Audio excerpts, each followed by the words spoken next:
Okay guys, so it's pour day. We got the forms are done, just all the bracing is in. You see we got to get the wall in here. We got the little spikes in there for the bracing. We just cut the 8-inch pieces of rebar down. This whole side's braced, ready to go, formed up. Truck's here, everything's good to go. We're going to start pouring it. And yeah, hope we get all this done today. It's 240 feet, have just over 3.5 meters to pour.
So, alright, so yesterday we poured the concrete at 12:30. It took us, or sorry, actually 12, so 3 hours, and we had this 240 feet poured. We came in this morning, 2 hours took us to rip all the forms. So we got all the pegs out, all the rebar that was in the grounds out, all the forms are off, all the screws are out. It looks really good, nice and flat and straight and beautiful. So yeah, the first 240 feet is done. So we'll be ready to get the next 50 feet across here on Monday started. We'll be doing the steel studs probably on Monday too. So yeah, so all the forms look good, all forms are off.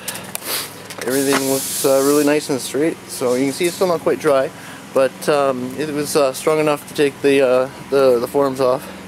Yeah, and it'll dry for the weekend, on Monday. It's a little chilly, but all next week is supposed to be above 0.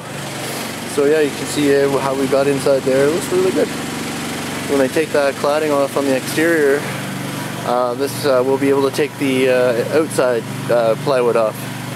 So, but oh no, yeah, it went really well. It went really quick. So yeah, nice. Like I was saying, I was working the shovel yesterday. We got this poured in 3 hours. So I got that video coming up. Well, actually, it'll probably be in the same video. I'm shooting this right now. But it looks good. We got everything all nicely, neatly stacked. You can see everything. All the nails are out. All the screws are out. Save the wire too. But yeah, looks like it looks really good. Excellent. Yeah, nicely stacked here. Everything at the end. All the rebar separated. Yeah.